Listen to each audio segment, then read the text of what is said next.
Hello students, welcome to H K classes. मैं हूं हरिकिशन और स्वागत करता हूं आपका अपने YouTube channel H K classes में। तो स्टूडेंट्स, स्टार्ट करते हैं आज की क्लास को।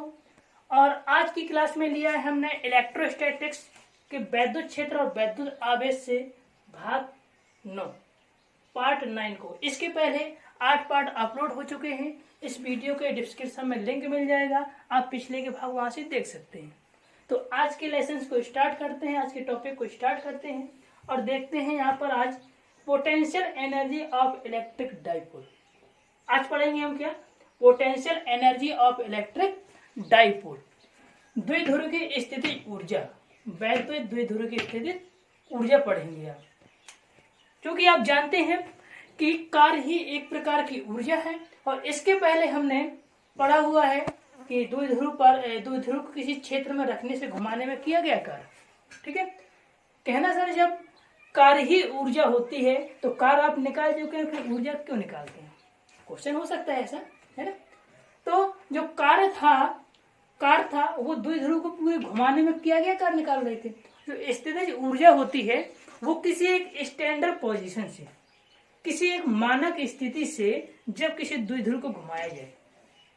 क्या बता रहे थे हम? द्विध्रुव को जब पूरा घुमाते हैं हम किसी भी कंडीशन से, किसी भी स्थिति से, तो वो क्या कहलाता था? उसका कार्य कहलाता था। लेकिन जब किसी एक मानक किसी स्टैंडर्ड स्टेटस से, स्टैंडर्ड पोजीशन से घुमाते हैं तो जो उसमें कार्य करना पड़ता है उसको हम क्या कह देते हैं? उस द्विध्रुव की स्थिति ऊर्जा कह देते हैं। ठीक, चलिए देखते हैं अभी मानक स्थिति क्या होती है, ये आपको बताते हैं।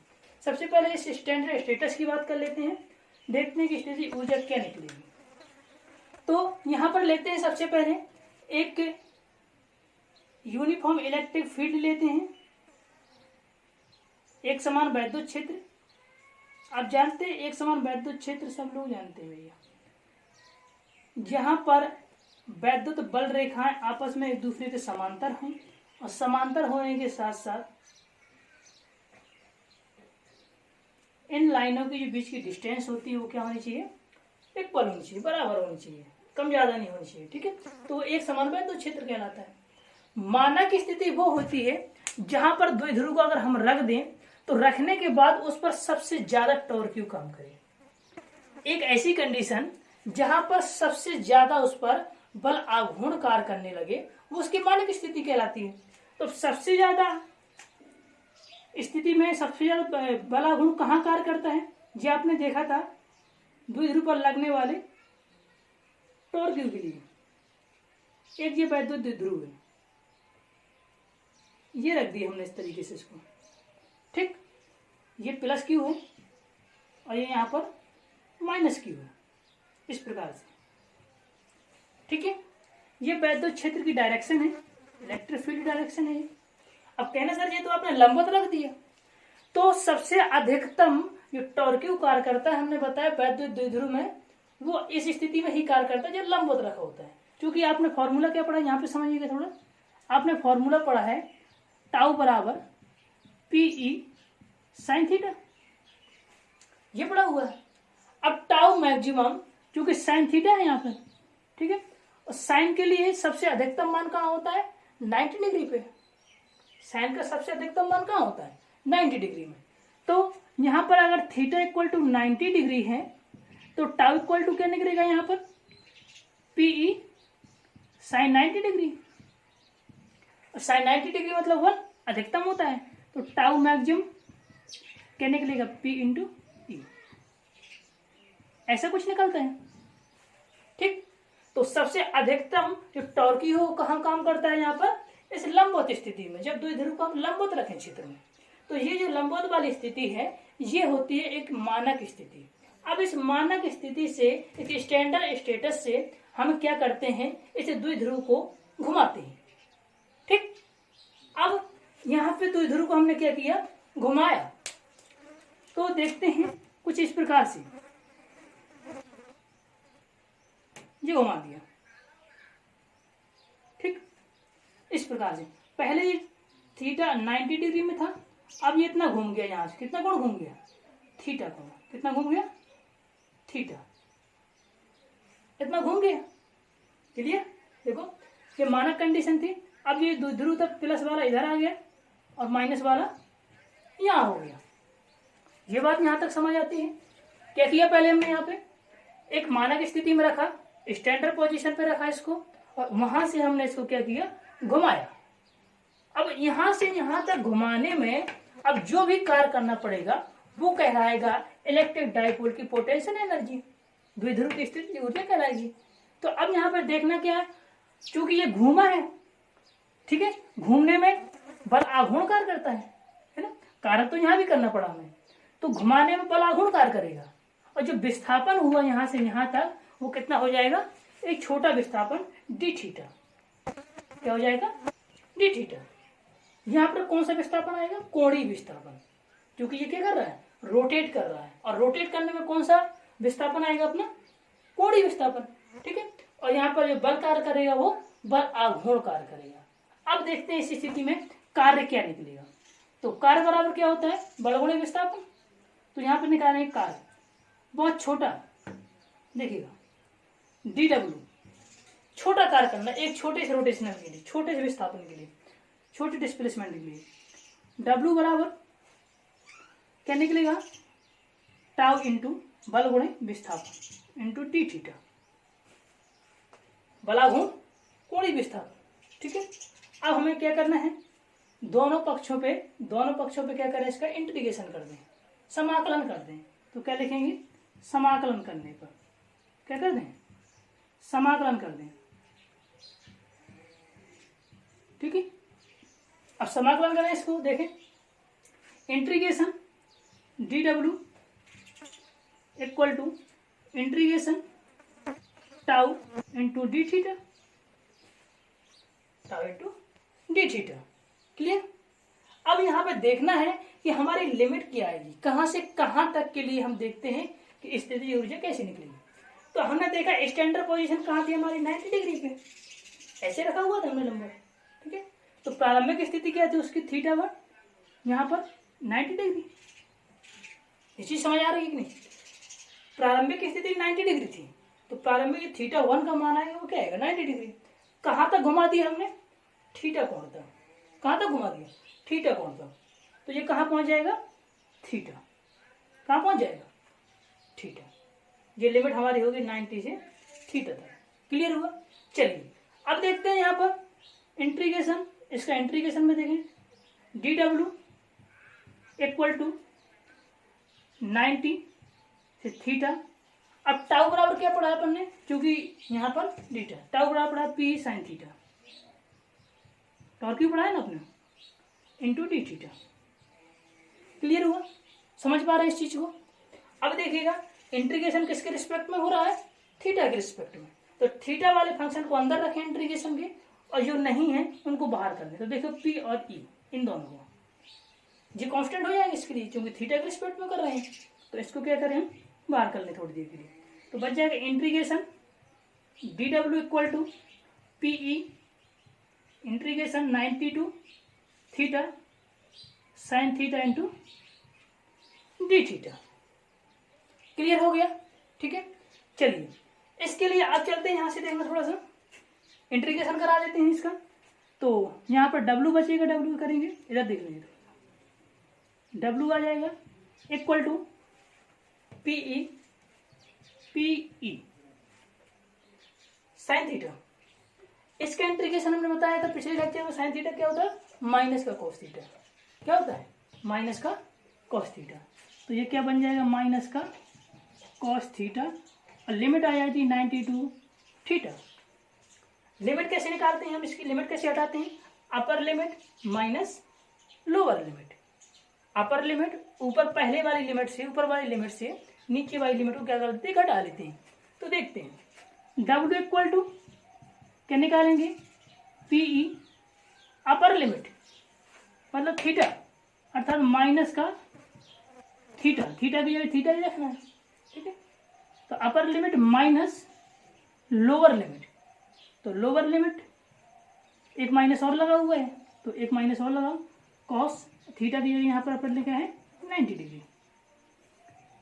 ये चीज क्लियर हो रही है यहाँ पे, upper limit minus lower limit. अब यहाँ पर देखें W इक्वल टू क्या हो जाएगा, पीई ये माइनस का कॉस थीटा, माइनस माइनस क्या हो गया प्लस, तो प्लस क्या बच जाएगा कॉस 90 डिग्री। अब कॉस 90 की वैल्यू कितनी होती है 0, कॉस 90 डिग्री कितना होता है 0, टेक्नोमेटिकल W इक्वल टू पी, और यहाँ बच गया माइनस का कॉस थीटा। इस प्रकार से क्या आया W इक्वल टू माइनस का पीई कॉस थीटा। ये निकल आया किसी एक स्टैंडर्ड स्टेटस से एक द्विध्रुव को घुमाने में किया गया कार्य। अब चूंकि किया गया कार्य क्या होता है ऊर्जा होती है, चूंकि किया गया कार्य क्या होता है, किया गया कार्य ऊर्जा होती है। तो U बराबर क्या हो जाएगा W, U बराबर क्या हो जाएगा W, ठीक है। तो इस प्रकार से U बराबर W, तो U बराबर क्या निकाल आएगा, U बराबर माइनस का पीई कॉस थीटा। तो यहां पर ये क्या बन गया पूरे U बराबर पीई कॉस थीटा, जो कि एक स्टैंडर्ड स्टेट है, अर्थात द्विध्रुव की ये क्या होती है स्थिति ऊर्जा होती है, पोटेंशियल एनर्जी होती है। समझ आया, ये क्लियर हुआ। याद रखना है कि जो पोटेंशियल एनर्जी होती है वो किसी एक मानक कंडीशन से, एक स्टैंडर्ड स्टेटस से जब द्विध्रुव को घुमाते हैं तो वो किया गया कार्य स्थितिज ऊर्जा कहलाती है ना। कभी कभी ऐसा भी पढ़ने को मिलता है कि अनंत से किसी द्विध्रुव को वैद्युत क्षेत्र के अंदर लाने में किया गया कार्य वो स्थितिज ऊर्जा कहलाती है ना। तो अनंत एक बहुत बड़ी दूरी हो जाती है कि स्टैंडर्ड कंडीशन से देखना में, ठीक है। क्लियर हुआ, ये चीज समझ पा रहे थे आप। लिमिट बताया हमने कहाँ से कहाँ तक घुमाया था 90 से थीटा तक, तो लिमिट हमने 90 से थीटा तक, ठीक है। क्लियर हो गया, चलिए ये बात समझ आ गई, नोट करना तो नोट कर लीजिए, बिगाड़ते हैं इसको, ठीक है। चलिए अब आगे देखते हैं बहुत ही एक इम्पॉर्टेंट डेरिवेशन जो कि बोर्ड एग्जाम पे लॉन्ग आंसर पे बहुत ही पूछा जाता है। देखिएगा इसको, अब हम पढ़ेंगे यहाँ पर द्विध्रुव के कारण उत्पन्न वैद्युत क्षेत्र। द्विध्रुव वैद्युत क्षेत्र भी उत्पन्न करता है ना सर, पहले तो आपने बताया नहीं कभी, है ना। तो द्विध्रुव के कारण उत्पन्न वैद्युत क्षेत्र दो कंडीशन पे ज्ञात करते हैं। क्या करते हैं, दो कंडीशन पे ज्ञात करते हैं। तो यहाँ पर सबसे पहले हेडिंग लगाते हैं हम लोग, क्या एक बढ़िया सी हेडिंग लगाते हैं, द्विध्रुव के कारण, द्विध्रुव के कारण उत्पन्न वैद्युत क्षेत्र, उत्पन्न वैद्युत क्षेत्र, वैद्युत क्षेत्र, ठीक। तो द्विध्रुव के कारण उत्पन्न जो वैद्युत क्षेत्र है वो दो कंडीशन में ज्ञात करते हैं, एक एक्सियल स्टेट में, दूसरा नॉन एक्सियल स्टेट में, अर्थात एक अच्छी स्थिति में और दूसरा निरक्षीय स्थिति में। चलिए अच्छी स्थिति में सबसे पहले पहली कंडीशन को देख लेते हैं हम यहाँ से। अच्छी स्थिति में पहली कंडीशन, तो यहाँ पे लिखेंगे अच्छी स्थिति में। बहुत इंपॉर्टेंट होते हैं बोर्ड एग्जाम की, यूपी बोर्ड की तरीके बहुत इंपॉर्टेंट होते हैं, लॉन्ग आंसर पे भी आते हैं, शॉर्ट में भी आते हैं, अच्छे होते हैं, सिंपल होता है, समझिएगा ध्यान से। यहाँ पे अच्छी स्थिति में, अच्छी स्थिति में वैद्युत क्षेत्र, ठीक है, पहली कंडीशन। ध्यान से समझेंगे भैया, बहुत बढ़िया चीज होती है ना। चलिए अब अच्छी स्थिति क्या होती है देखते हैं। एक वैद्युत द्विध्रुव ले लेते हैं, क्या ले लेते हैं, वैद्युत द्विध्रुव को जानते हैं बेटा आप लोग बहुत अच्छी तरीके से। एक जो वैद्युत द्विध्रुव है जो प्लस क्यू और माइनस क्यू आवेश से मिलकर के क्या होता है बना होता है, प्लस क्यू और माइनस क्यू आवेश से मिलकर बना है। दोनों आवेशों के बीच की जो डिस्टेंस है वो आप जानते हैं 2L होती है, क्या होती है 2L। ये इसका मिडिल पॉइंट है, इसको O मान लेते हैं, ठीक है, क्लियर। अब यहां पर देखना है इधर कि ये जो इसका मिडिल पॉइंट है, इस मिडिल पॉइंट अक्ष क्या होता है, कि जो दो आवेशों को मिलाने वाली जो एक सीधी रेखा होती है उस पर ही, या तो इधर की ओर या फिर इधर की ओर, उस लाइन पर ही कोई एक पॉइंट ले लिया जाए, उसी लाइन पर ही कहीं आगे, उससे कहीं आगे, या तो इधर ले लिया जाए, इधर ले लिया जाए। लाइन से इधर उधर नहीं लेना है, ऊपर नीचे कहीं दूर, उस लाइन पर ही कहीं लेना है पॉइंट, ठीक है, आगे या उसके पीछे। तो वो क्या कहलाती है, उसकी एक्सियल स्टेट कहलाती है, अक्षीय स्थिति कहलाती है, अक्ष पर ही पॉइंट कोई, ठीक है। चलिए अब हमने एक वैद्युत द्विध्रुव मान ली है जो कि प्लस की और माइनस का क्यू आवेश से मिलकर बना हुआ है और इनके बीच की डिस्टेंस 2a है और इसका मध्य बिंदु O है। अब इस मध्य बिंदु O से इसके अक्ष पर, मेन इंपॉर्टेंट पॉइंट, अक्ष लिखना बहुत जरूरी होगा, इस मिडिल पॉइंट से इसके अक्ष पर ही एक कोई पॉइंट P है। कौन सा पॉइंट ले रहे हैं हम, एक P पॉइंट ले रहे हैं, यहाँ पर ये ले लिया हमने, यहाँ पर एक P पॉइंट, और इस P पॉइंट पर ही हमें इस द्विध्रुव के कारण वैद्युत क्षेत्र की गणना करनी है। इस P पॉइंट पर ही इस द्विध्रुव के कारण हमें वैद्युत क्षेत्र क्या करना है, ज्ञात करना है। तो ठीक है, तो इसकी जो डिस्टेंस मान लेते हैं मध्य बिंदु से, जो कि इसके मिडिल पॉइंट से स्मॉल r दूरी पर है। जो P बिंदु की दूरी है वो द्विध्रुव के मध्य बिंदु से क्या है, स्मॉल r दूरी है, ठीक है। चलिए अब इस P बिंदु के लिए इस धनावेश, इस पॉजिटिव चार्ज की दूरी देख लेते हैं। देखिएगा ये दूरी कितना हो जाएगा, आधा, ये L हो जाएगा यहाँ से यहाँ तक, और ये वाला भी कितना हो जाएगा, L हो जाएगा। क्लियर, मध्य बिंदु से आधा बढ़ गया 12 का। अब हम प्लस चार्ज से P तक की दूरी देखते हैं कितनी होगी, ध्यान से देखिएगा। अब ये टोटल तो R है, ओरिजिन का इतना L है, तो जो प्लस के Q से P तक की जो दूरी है, अगर हम इस पूरे R में, देखना यहाँ से, इस पूरे R में इस L को हटा दें, इस पूरे R में इस L को क्या करें, हटा दें, तो Q से P तक की दूरी मिल जाएगी अपन।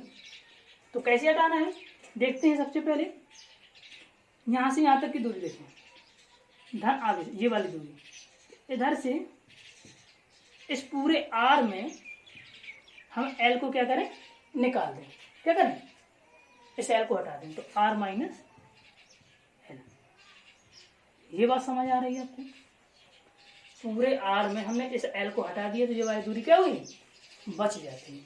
क्लियर, अब देखते हैं माइनस Q आवेश से P तक की दूरी क्या होगी इसके लिए। तो इतना तो ये R हो गया हमारा, अगर थोड़ा ये L और जोड़ दें हम इसमें, यहाँ तक R है, अगर ये L और जोड़ दें तो ये पूरा डिस्टेंस मिल जाएगा आपको, मिलेगा कि नहीं, मिलेगा ना। चलिए देखते हैं इसको, तो यहाँ से दूरी देखते हैं क्या निकलेगी, ये तो R और प्लस L को और जोड़ लो, तो ये वाली जो डिस्टेंस बन जाएगी, ये बन जाएगी माइनस Q आवेश से P तक की दूरी। ये बात समझ आ रही है आपको पूरी, क्लियर, एकदम समझ आ रही है ना। एक द्विध्रुव लिया था जिसकी दूरी 2L थी और मध्य बिंदु O था, तो LL दूरी बढ़ जाता है। इस यहाँ से हमें P तक की दूरी, इससे R थी, अब हमने Q से P तक की दूरी R माइनस L, इस पूरे R में L को घटा दिया और यहाँ से L को जोड़ दिया, तो ये दूरी मिल जाती है। क्लियर हुआ। अब यहाँ पर देखते हैं वैद्युत क्षेत्र। अब यहाँ वैद्युत जो क्षेत्र है वो प्लस Q कारण के भी निकलेगा, प्लस Q के कारण भी निकलेगा P पर वैद्युत क्षेत्र, और माइनस के कारण भी निकलेगा, दोनों के कारण निकलेगा, ठीक है। और हमें क्या निकालना है, पूरे के कारण, इस पूरे वैद्युत द्विध्रुव कारण, अर्थात हमें परिणामी क्षेत्र निकालना है ना। चलिए सबसे पहले हमने पढ़ा है पिछले लेक्चर में कि किसी आवेश से R दूरी पर वैद्युत क्षेत्र, किसी आवेश से R दूरी पर वैद्युत क्षेत्र पढ़ाया आपने, है ना। चलिए यहीं से समझते हैं, अब ध्यान से देखते जाएंगे। प्लस Q आवेश के कारण, प्लस Q आवेश के कारण P पर, P मतलब P बिंदु पर, है ना, P पर वैद्युत क्षेत्र, इस पर, इसके कारण इस पर क्षेत्र देंगे, समझ आए। दूरी क्या है इसकी, r माइनस एल, ऐसे भी लिख सकते हैं ना, कि प्लस क्यू आवेश के कारण r माइनस एल दूरी पर, ऐसे भी लिख सकते हैं, p पर वैद्युत क्षेत्र ऐसे भी लिख सकते हैं, ठीक है, जैसे समझ आए। चलो देखते हैं, तो आप क्या लिखेंगे, ई पॉजिटिव प्लस चार्ज के कारण लिखेंगे ई पॉजिटिव। ई पॉजिटिव बराबर क्या हो जाएगा, आपने पढ़ा है 1/4 pi epsilon not Q upon R square, ये पढ़ा हुआ है इतने से, है ना, इस फॉर्मूले से आपने पढ़ा है के क्यू अपॉन आर स्क्वायर। यहाँ पर हम निर्वात की बात कर लेते हैं, इसलिए हम 1/4 पाई एप्सिलॉन नॉट के का मान रख लेते हैं, ठीक है। चलिए अब यहाँ पर आर का मान कितना है, R minus L, R square है तो यहाँ पर आर का मान कितना, आर माइनस एल स्क्वायर। तो क्या लिखें आप यहाँ पर, E plus equal to 1/4 pi epsilon not Q upon R minus L का होल स्क्वायर। ये हो गया क्वेश्चन नंबर फर्स्ट। यहाँ तक समझ आती है आपको, क्लियर हो रहा है, एकदम क्लियर हो रहा है। इसकी डायरेक्शन देखना कहाँ से आएगी, इसके कारण जो डायरेक्शन देखना, तो डायरेक्शन देखें, आपको पता है जो वैद्युत क्षेत्र की डायरेक्शन होती है वो ऋण आवेश से धन आवेश की हो जाती है। कहाँ से जाती है, ऋण आवेश से धन आवेश। ये ऐसा समझो कि जो वैद्युत क्षेत्र रेखाएं होती हैं वो धनावेश से बाहर की हो जाती हैं। वैद्युत क्षेत्र रेखाएं होती हैं वो धनावेश से कहाँ की हो जाती हैं, बाहर की हो जाती हैं। तो इससे वैद्युत क्षेत्र कहाँ की हो जाएगा, बाहर की ओर, अर्थात ओ से कहाँ की हो जाएगा, पी की ओर, ओ से पी की ओर। इस वैद्युत क्षेत्र की डायरेक्शन क्या हो जाएगी, ओ से पी की ओर, ओ से पी की ओर। समझ आया। चलिए अब देख लेते हैं इसी प्रकार माइनस क्यू के कारण, माइनस क्यू आवेश के कारण, माइनस क्यू आवेश के कारण पी पर क्षेत्र, ठीक है। तो माइनस क्यू के कारण देखेंगे इसी प्रकार से, e minus equal to 1/4 pi epsilon not Q upon r की जगह क्या निकलेगा, माइनस के कारण, माइनस वाले आवेश की दूरी कितनी दी गई, R plus A, R plus A, clear हो रहा है। तो ये क्या बचेगा यहाँ पर, आर प्लस एल का स्क्वायर, क्लियर हुआ। ये क्या बन गया, इक्वेशन नंबर सेकंड बन गया, क्लियर हो रहा है। चलिए अब यहाँ पे इसकी डायरेक्शन देखें, आपको पता है कि माइनस आवेश में जो क्षेत्र होता है अंदर की ओर होता है, माइनस आवेश में क्षेत्र कहाँ की ओर होता है, अंदर की ओर होता है। ये ऐसा समझो कि धनावेश चलने की दिशा, इसके कारण क्या है, धनावेश यहाँ खींचेगा आकर्षण के कारण, तो कहाँ से कहाँ की नहीं, पी से ओ की ओर, पी से ओ की ओर। तो इसकी डायरेक्शन क्या हो जाएगी, पी से ओ की ओर। समझ आ रहा है, ये बात समझ पा रहे हैं, क्लियर हो रहा है, इस चीज को समझ आ रहा है। चलिए अब यहाँ पर पी पर परिणामी तीव्रता देख रहे हैं, पी पर क्या क्या देख रहे हैं, परिणामी तीव्रता। तो पी पर परिणामी तीव्रता देखने के लिए ध्यान देंगे यहाँ पर थोड़ा सा देखिएगा, दोनों को जोड़ दें। और चूंकि ये माइनस आवेश के कारण थी, यदि माइनस, तो इस पर क्या लगा दें, क्यू आर लगा दें माइनस, क्लियर हुआ। चलिए अब देखते हैं यहाँ पर परिणामी तीव्रता, पी पर परिणामी तीव्रता, रिजल्टेंट है ना, तो परिणामी तीव्रता, सॉरी हाँ, परिणामी क्षेत्र देखना है ना, परिणामी क्षेत्र वो एक ही चीज है, वैद्युत क्षेत्र की तीव्रता ये होती है। परिणामी क्षेत्र क्या निकलेगा, दोनों का योग, माइनस के कारण और प्लस के कारण, तो क्या निकल आएगा आपका यहाँ पर, ई परिणामी equal to E positive plus E negative, ठीक है, ई पॉजिटिव और ई नेगेटिव। ये क्लियर हुआ यहाँ तक। चलिए मान रख देते हैं समीकरण 1 और 2 से, यहाँ से देख लीजिए, थोड़ा सा इस तरफ से देख लीजिएगा, क्या निकलेगा, ई इक्वल टू परिणामी ई इक्वल टू, दोनों के मान पुटअप करें, क्या निकलेगा, 1/4 पाई एप्सिलॉन नॉट। अब देखें थोड़ा सा, दोनों पे क्यू 1/4πε0, इसमें भी है क्यू 4πε0, इसमें भी है क्यू, ये क्यू और 1/4πε0, दोनों में कॉमन है। तो एक बार इसको एक साथ ही कॉमन करके लिख लेते हैं।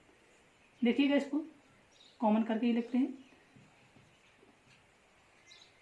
चला गया जी, क्यू चला गया, 1/4πε0, यहाँ पर ये बचा 1/r-l का स्क्वायर माइनस 1/r+l का स्क्वायर, ये बच गया। इसको कैलकुलेट कर लेते हैं, थोड़ा सा ध्यान दीजिएगा। वो इक्वल टू q/4πε0, इसका एलसीएम ले लेंगे तो इधर चला जाएगा, ये इधर चला जाएगा, तो ये बचेगा r+l का स्क्वायर माइनस r-l का स्क्वायर, और नीचे बच जाएगा आपका a+b और a-b, अर्थात r² माइनस l² का होल स्क्वायर, a+b a-b, तो a² माइनस b² है ना। तो यहाँ पर बन गया a² minus b², whole square तो लगा ही है पहले से, तो होल स्क्वायर हमने लगा दिया। कैलकुलेट कीजिएगा इसको थोड़ा सा, equal to q/4πε0 a² plus b², और यहाँ a² माइनस b², तो यहाँ पे सॉरी a+b का होल स्क्वायर a-b का होल स्क्वायर, a+b का होल स्क्वायर a-, तो बचेगा a² plus b² plus 2rl ab, है ना। इसमें देख लीजिए माइनस, तो r² और ये माइनस l², ये माइनस का 2ab आएगा, तो ये माइनस अंदर से जा रहा है, तो प्लस 2rl। अब यहाँ पे देख लेंगे इधर, तो ये बच जाएगा r² माइनस l² का होल स्क्वायर। क्लियर, ये बात समझ आती है आपको। चलिए, जो कैंसिल होते हैं, ये r² ये वाला कैंसिल हो गया, l² से l² कैंसिल हो गया, और ये आपस में क्या हो रहे हैं, जुड़ जा रहे हैं। तो 2rl कितना हो गया, 4rl, कितना हुआ 4rl। चलिए, तो इक्वल टू क्या बचेगा, इक्वल टू q/4πε0 बचेगा 4rl बच गया अपॉन ये r² माइनस l² का होल स्क्वायर। देखिए, अब यहाँ पे आ जाएगी चित्र में थोड़ा सा। अब जो l है, आपको पता है वैद्युत ध्रुव की जो बीच की डिस्टेंस होती है वो अल्प दूरी होती है, बहुत कम होती है ना।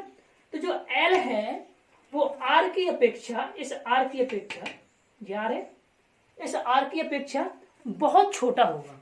देखिएगा, ये l है, इस l में देखो ये अल्प दूरी होती है, और ये r बहुत बड़ी डिस्टेंस, यहाँ से यहाँ तक p दूरी में दिया हुआ है, तो l r की अपेक्षा में बहुत छोटा है, l r की अपेक्षा में बहुत छोटा है।